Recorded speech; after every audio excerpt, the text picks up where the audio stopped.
Hello friends, Vaishali homes કિચનમાં આપનું સ્વાગત છે। આજે આપણે બનાવીશું નાની બટાકીનું સિમ્પલ રીત સાથે શાક બનાવવાનું છે। તો આપણે બાફીને તૈયાર કરી લીધી છે। તો આપણે વચ્ચેથી આપણે કટ કરી લઈશું।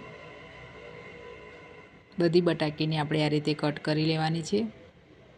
હવે આપણે ગ્રેવી બનાવવા માટે અહીંયા મેં લીધા છે લાલ મરચાં। આપણે મોરા મરચાં લેવાના છે લાલ।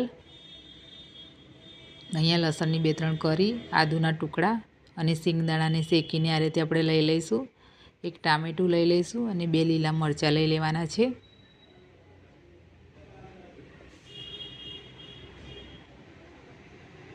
આપણે મિક્સરમાં એની ગ્રેવી તૈયાર કરવાની છે।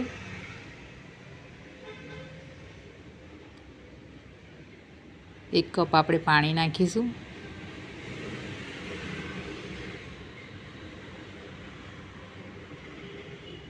અને આ રીતે આપણે ગ્રેવી તૈયાર કરી લેવાની છે। એક વાસણમાં આપણે તેલ નાખવાનું છે। એની અંદર નાખીશું બટાકી અને આપણે તળી લઈશું થોડી।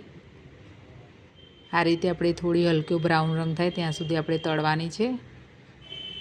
આ રીતે આપણે શાક બનાવીશું તો આપણું શાક એકદમ ટેસ્ટી તૈયાર થાય છે। એ તેલમાં આપણે નાખી દઈશું જીરું, હિંગ નાખીશું। આપણે ગ્રેવી બનાવેલી અંદર નાખી દઈશું અને ધીમા શેકે આપણે એકદમ ગ્રેવીને શેકાવા દઈશું।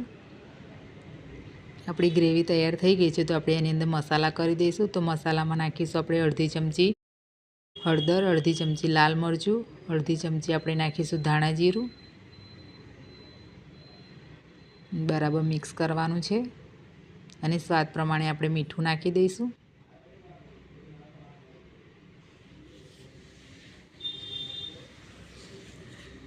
બધું તૈયાર થઈ ગયું છે તો આપણે એની અંદર બટાકી નાખી દઈશું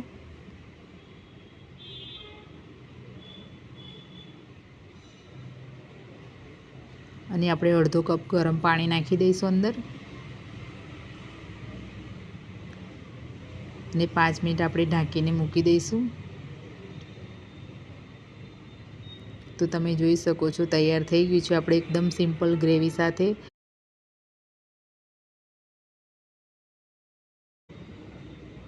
ઉપર કોથમીર નાખી દઈશું આપણે અને મારી નવી વિડીયો જોવા માટે મારી ચેનલને લાઈક, સબસ્ક્રાઈબ અને કોમેન્ટ કરવાનું ભૂલતા નહીં।